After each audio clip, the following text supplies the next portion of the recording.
हाय हाय, parents को तो हम इसलिए काम कराते हैं ताकि उनको अकेलापन ना फील हो। पर तीन जिज्जी कितना सफाई दोगी आलसीपना को। चलो ठीक है, पेरेंट्स अगर अपने मन से काम कोम करें तो वो अपना बढ़िया ठीक रहता है। पर अगर तुम अलसाक बिस्तर में पड़ी रहो फिर पेरेंट्स काम करते रहें तो ये सफाई नामा के अलावा कतई कुछ है नहीं। और हाँ, तुमने एक और चीज़ बोली है तो उसके बारे में मुझे तुमसे करनी है वार्तालाप। कहीं ये इशारा भाभी जी की ओर तो नहीं था? किचन वाला, भाई साहब किचन वाला बड़ा मैटर है। वैसे हमेशा से हमारी दीदी के लिए किचन बहुत विवादों भरा रहा है। याद करिए, इनके जो कागजी पति हैं अंकुश अग्निहोत्री, उनके यहाँ पर भी इनको किचन को लेकर बड़ी समस्या था कि मम्मी जी अपने हिसाब से किचन में काम नहीं करने देते। हमारी दीदी क्रिएटिव है, क्रिएटिव खाना बनाना चाहती थी। मम्मी जी को रास नहीं आता था, इसलिए मम्मी कहती थी मैं सब्जी बना लूँगी, तुम बना लेना फुल के। लेकिन फिर हमारी दीदी का मुँह ही फूल जाता था फुल के साथ साथ कि मुझे सब्जी बनाने क्यों नहीं दी जा रही है, और इनकी बनाई सब्जी भैया रास नहीं आती थी मम्मी जी को। तो एक बार फिर से मैं आ चुकी हूँ आज का रंगारंग कार्यक्रम लेके। आखिरकार हमारी परेतिन दीदी आई हैं तो आना तो हमको भी था। तो आखिरकार मैं भी आ गई, है ना। मैंने कहा चलो बातें कर लेते हैं। तो सबसे पहले हमेशा की तरह मैं टाइटल पे आऊँगी। टाइटल है जलंधर से दीदी आए मुझसे मिलने, बहुत खुशी हुई उनसे मिलकर। आए हाय, जलंधर वाली दीदी की तो मैं बात ज़रूर करूँगी। जलंधर वाली दीदी जो तुम मिलने आई थी, तुमको किधर से परेतिन की वीडियो में पॉजिटिविटी दिखती है बहनी। अगर तुमको पॉजिटिविटी दिखती तो तुम परेतिन जिज्जी की तरह ही पॉजिटिव होगी। हर बात में नकारात्मकता। इसने जो मम्मी के लिए बोला उसमें भी नेगेटिव पॉइंट्स थे कि मम्मी अपने हिसाब से, उनका बड़ा मन करता है किचन में काम करने को। जब वो नहीं कर पाते हैं तो परेतिन के पास आके बोलते हैं परेतिन मेरा ये मन कर रहा है किचन में अपने हिसाब से बनाने का, मैं बना लूँ। यहाँ पे मम्मी जी का तात्पर्य ये है कि उनकी बहुरिया उनके हिसाब से काम नहीं करने देती है। तो इसलिए परेतिन से मम्मी जी पूछ के फिर परेतिन कहती मम्मा इट्स योर्स, है ना भैया, जाओ तुम पूरे तरीके से, भैया अभी मत चाहे जाऊन करो, हैं खाना बनाओ पीना बनाओ, हम तो आलसी की देवी हैं ही हैं। तो भैया यही तुम उत्पात मचाओ, जाऊन करना है करो, हैं तुमको हम पूरे रूप से समर्पित कर दें। हम बस सोए जा रहे हैं, हमका कत्ता ही जगाना ना, और अगर हम रील स्क्रॉल कर रहे हैं तो कत्ता ही बिल्कुल आवाज़ ना लगाना है। काश कि सोते हुए अगर मम्मी जी जगा देती तो 2 दिन पहले परेतिन ने क्या बोला था, मम्मी जी आवाज़ लगा के परेतिन उठ ले, चाय पी ले, थे आ। तो परेतिन जिज्जी का आग बबूला हो जाती हैं। तो भाई अब यहाँ पर समस्या यह है कि परेतिन जिज्जी को ये बताना चाह रही थी कि जो माता श्री है ना मेरी, वो माता श्री बार बार यही कहती हैं कि देखो ये जो सारी चीज़ें हो रही हैं साइड बाय साइड, तो इमा जो चीज़ें चल रही हैं वो ये चल रही हैं कि भैया हमारी बहुरिया हमको किचन में अपने मर्जी मुताबिक काम नहीं करने देती है। मम्मी जी के किचन में हफला दफला हो गया बहुरिया का। तो किचन की पॉलिटिक्स चाहे बिग बॉस हो या फिर कुंबावासी हो, होती है भाई साहब। हर कोई किचन में जमे रहना चाहता है। और एक हमारी छुटकन्नी जिज्जी है जो किचन में ससुराल में जाना चाहती थी, वो भी इसलिए क्योंकि वहाँ पर ये था कि मुझे जाना है ईगो की वजह से। अब यहाँ इन्हीं का पूरा किचन है तो यहाँ पे इनको जाने वाने का कुछ खास मन नहीं है। लेकिन देखो मजबूरी भी बड़ी चीज़ होती है, तो जिसे मजबूरी है किचन की तो फिर हम समझ सकते हैं इस बात को, है ना। कि दीदी का भाई चाहते ना चाहते हुए भी यही होता है कि चलो किचन में जाना है तो का भाई, जाना है तो जाना है। तो किचन में जाने को लेकर भाई साहब मम्मी जी उदासीनता फील करती हैं, और मम्मी जी से इसलिए काम कराती रहती हैं क्योंकि मम्मी जी कहती हैं कि मैं जब काम नहीं करती हूँ तो मुझे बोरिंग लगता है, अकेलापन लगता है। चलो झूठी, मम्मी जी को तुम टाइम से खाना पानी दो, मम्मी जी के साथ नेल पेंट लगाओ, मम्मी जी को घुमाने ले जाओ, काहे अकेलापन फील होगा। मम्मी जी को काम करने से एक बात बोलें परेतिन, तुम एक बार मम्मी जी के मुंह से बुलवा दो तो हम मान लें कि मम्मी जी काम करने के लिए बेताब है, नहीं तो उनको अकेलापन फील करता है। जैसे तुम बुलवा दोगी ना कसम से हम मान लेंगे। पर तुम बुलवाओ। जब तक तुम बुलवाओगी नहीं ना, तब तक मैं भाई साहब नहीं मानने वाली। नहीं मानने वाली मतलब नहीं मानने वाली, कत्ताई नहीं मानने वाली। तुम कत्ताई इतना है कि यहाँ पर अपनी काम चोरी के सबूत दे दो कि भाई मम्मी इसलिए काम करते हैं, मैं तो उनसे करवाना ही नहीं चाहती।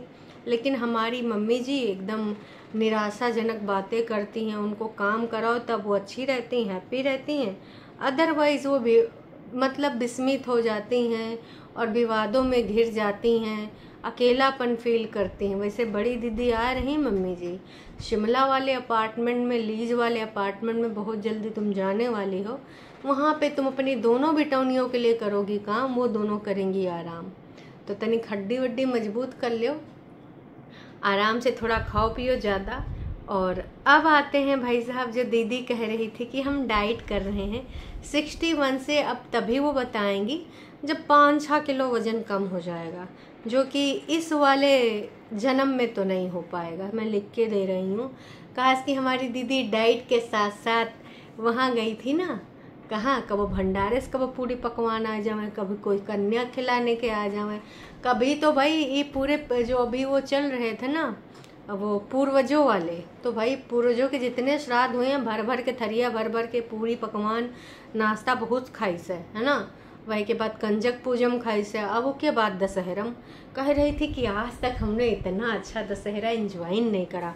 पहले तो पटाखों की वजह से मैं बचपन में जाती नहीं थी, और इस बार मैं और ऑफ कोर्स मम्मी और सिड हम तीनों ने बड़ा एंजॉय किया। हम जलेबी, खाखड़ा, फाफड़ा, समोसा सब लेके आए थे और हम लोगों ने एकदम दबाए दुबोई खाया, तो हमको बहुत ही ज़्यादा मज़ा आया। चलो भाई, हम भी मान लेते हैं कि तुमने बहुत बढ़िया से खाया है ना। खाती रहो ऐसे ही दबाए दबाए के, बढ़िया है। खाओ पियो ऐश करो, और क्या रखा है तुम्हारी जिंदगानी में। अभी तो फ़िलहाल यही के लिए टाइम है तुम्हारे पास, बाकी चीज़ों के लिए देखो टाइम है या नहीं है वो तो मुझे नहीं पता है। पर हाँ, तुम अब 5-6 किलो तो सपने में ना पूरा कर पाओगे। कहा कि जो तुम्हारी जुबान है या ना बोले में कंट्रोल करे, आउट ऑफ कंट्रोल हो जाती है ना। पहले सोचो, पहले तोलो, फिर बोलो, लेकिन उमा तुम नंबर 1 एक पगलिया हो। तुम खटा खटाए के बोलोगी, जौन मन होगा तौन बोलोगी, ऐसे आए के मुँह खोलोगी, तो ये तो हम तुमसे उम्मीद ही नहीं कर सकते। तुम सोच समझ के बोलो। तुम ऐसा न औरत हो कि बस बकवास करती रहोगी और बोलती रहोगी, है ना। तो दूसरी चीज़ तो मैं ये कहना चाहूँगी कि बहन जी, ये जो जब तुम चीज़ें यहाँ पर दिखाए रही हो, बताए रही हो कि 5-6 किलो कम हो जाएगा, तब तुम आए कि हम सबको बताओगी, तो हम जानते हैं कि ये सपना तुम्हारा कब पूरा ना हो पाएगा। वैसे दीदी ने आज उम्मीद से ज़्यादा कमेंट पब्लिक कर दिए, मतलब अभी 3 घंटे हुए हैं और 3 घंटे में जब हमने देखा तो हमारी दीदी ने 31 से ज़्यादा कमेंट पब्लिक कर दिए। मतलब जो दीदी को लगता है कि उनके लल्ला चुप्पो वाले कमेंट हैं, तो कहती हैं लो कर ही दें यार, तनिक से लल्ला चुप्पो हो जाएगी। अब 33 कमेंट हो गए इसी बात पे, है ना।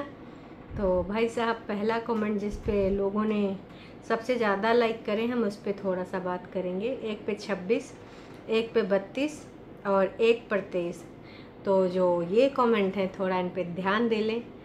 परेतिन, याद है संडे आंटी की छुट्टी होती थी और आप सबकी क्लास लगती थी छुट्टी वाले दिन। सफाई आंटी बहुत हार्ड वर्किंग है, तो इसमें ये याद दिलाती थी। अच्छा, संडे वाले दिन इन सबकी क्लास लगती थी क्योंकि पहले से आलसी थी। अब रोज़ तो मम्मी जाती थी काम जॉब पे, और संडे को पकड़ती थी इका और बग्गा का, बढ़िया अच्छे से मम्मी जी बजाए देती थी। एक आवा है कि भैया परेतिन, आप बहुत अच्छा चल रहे हो और चीज़ों को क्लियर कर दिया करो। परेतिन, जब आप अच्छा जैसे लग रहे हो बिग बॉस में आए थे, कौन आए थे, किसी का नाम लिखा है, यह नाम मैं पढ़ नहीं पा रही हूँ, कि उनके जैसे लग रहे हैं। सबा जी, अच्छा सब्जी सब्जी जी का कमेंट है, किसी से दीदी की कंपेयर करें। कितनी प्यारी भाभी मिली है, उसके साथ तो बना के चलो कम से कम। 32 लोगों ने कमेंट किया है। तो बिग बॉस 9 ने यहाँ पे कमेंट किया है, तुमको बड़ा पता है प्यारी भाभी, है ना। तो इनके कहने के अनुसार भाभी प्यारी नहीं है। देखो आज मम्मी जी के बारे में पता चल गया कि भाभी जी मम्मी जी को स्वतंत्रता पूर्वक काम नहीं करने देती हैं, इसलिए मम्मी जी ऊपर बैठी रहती हैं, भाभी जी अब गई हैं अपने वहाँ मायके में, तो यहाँ पर इस तरह का षड्यंत्र ना हो, ऐसा हो सकता है नक्को भाई साहब। हेलो परेतिन, कैसे हो? हमें बहुत अच्छा लगा आपसे मिलकर। आपने और आंटी जी ने हमें बहुत मान सम्मान दिया। भगवान नेगेटिव कमेंट करने वालों को सद्बुद्धि दे, वो सही सही पहचान कर सके हैं, और भगवान हमेशा सही के साथ होते हैं। आए हाय, ये पॉजिटिव हैं और निगेटिव कमेंट करने वालों को सद्बुद्धि दे। थोड़ा अपनी दीदियों के लिए तुम लोग नाच पिटो सद्बुद्धि मांग लिया करो, तो हो सकता है इनका भी थोड़ा भला हो जाए। वैसे तो इनका भला लग नहीं रहा हो पाएगा, हैं? हद मचाए रखी है। तो किसी ने लिखा है, कभी अपने पति का नाम लिया करो। ओ माय गॉड, अपने पति का नाम काहे लें? हैं? तुमको लगता है कि हमारी दीदी अपने पति का नाम लेगी? ना नक्को, बिल्कुल नहीं। नाइस ब्लॉग परेतिन, इतने लॉन्ग पर्दे बिल्कुल भी ठीक नहीं लग रहे हैं, पूरे रूम का शो बिगाड़ दिया है। उसको खिड़की के नाप का करवाओ। हैं? इतना सुंदर घर है, इतनी मेहनत करके तुम सजाते हो। To be very honest feedback दूँ, डोंट माइंड, अच्छा नहीं लग रहा है। माइंड है ये नहीं नासपीटी के अंदर, अगर होता ना तो ये सब बहुत अच्छे से फैसला लीस होता है। अभी तक जितना फैसला लीस अपनी जिंदगानी का सत्यानाश करे के खातिर लीस है, तो तुमको हम का ही बताई, तुम लोग का जानो है इनके सत्यानाशी फैसला। God bless you. बहुत अच्छा लगा तुम्हारे ब्लॉग देखकर परेतिन बेटा, मुझे भी आपसे मिलना है, कभी जम्मू आना तो मुझसे मिलना।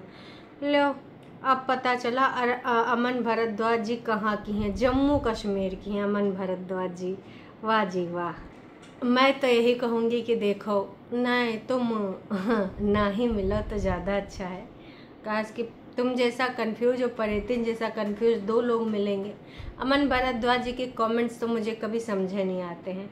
हाय परेतिन, मैं जलंधर सिटी में। इस तरीके से दीदी ने सफाई दी थी कि बहुत सारे लोग कमेंट करते हैं कि परेतिन तुम पूरे दिन करती क्यों हो, सारा काम तो तुम्हारी मम्मी करती है। तो परेतिन ने कहा कि अगर आपको लगता है कि मैं कोई काम नहीं करती, मेरा सारा काम मेरी मम्मी करती हैं, तो it's okay, okay, I don't mind. O please, आप माइंड भी कैसे कर सकती हैं मोहतरमा, जब आप कमवाए नहीं करती हैं। माइंड तो तब ही करिएगा ना जी जब आप कमवा धमवा करेंगी, हैं? वो तो आपसे होबा नहीं करता है। कह रही थी आप लोगों को क्या ही पता, घर मैनेज करना भी बहुत बड़ी बात होती है। दीदी के कहने का तात्पर्य था कि अगर मम्मी जी काम करते हैं तो कौन सी बड़ी बात है। घर की ग्रॉसरी, मम्मी जी के चैपल, जो कि ऑफ कोर्स इतने सालों से मैं ही दिला रही हूँ, ठीक है? तो मम्मी जी कोई मेरे ऊपर एहसान नहीं करती।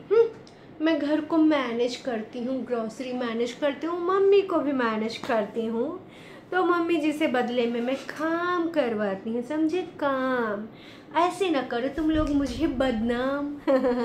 वाह दीदी वाह।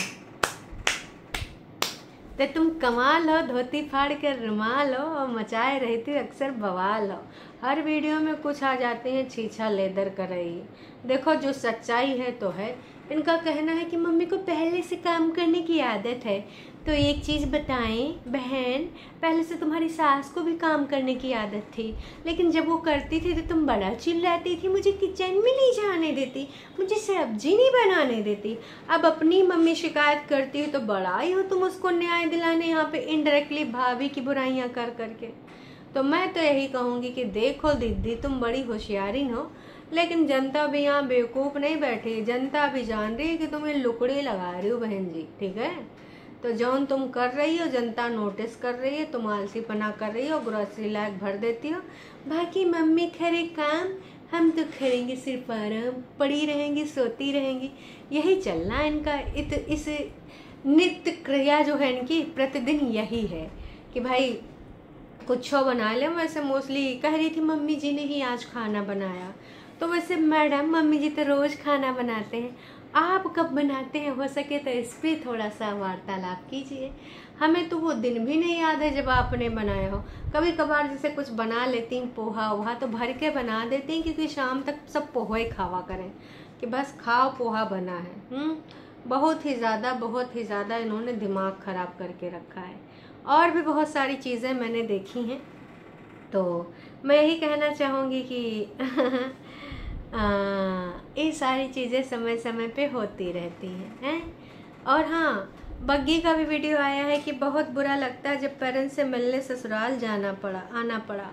तो भाई तुम नार दुख भी हम समझ सकते हैं, लेकिन तुम्हारी वीडियो पे सुबह विश्लेषण करेंगे। हाँ, अगर तुम ही चाहती हो कि तुम पेरेंट्स को अपने साथ ले जाओ तो इसमें कोई बुराई नहीं है बग्गी। क्योंकि देखो, डीजे मॉम ना पटना में 3-3 4-4 महीने रह के आती हैं, कभी इस वाले घर में तो कभी उस वाले घर में। तो ऑफ कोर्स तुम भी अपनी माँ को ले जा सकती हो, ठीक है। अगर आप ये चीज़ को समझो तो बिल्कुल अच्छी बात है, और ना समझो तो बिल्कुल बेकार बात है। बाकी दोस्तों, आपका क्या कहना का नहीं कहना, कमेंट करके आप अपनी प्रतिक्रिया दीजिएगा। मुझे तो जो कहना था, जो सुनना था, मैंने कह सुन दिया है। बाकी की वार्तालाप अभी हम करेंगे लाइव में। कहस की भैया परेतिन जिज्जी बहुत होशियारी करी न, एक तीर से बहुत सारे निशाने, सबको ले लिया रडार पे, ठाएं ठाएं ठाएं। तो चलो अभी के लिए इतना ही, फिर मिलते हैं शाम की वीडियो में। तब तक के लिए टाटा बाय बाय। चैनल पे नए हो, शाम की वीडियो में नहीं लाइव में, है ना। चलो चैनल को सब्सक्राइब कर लो और फिर मिलते हैं जी।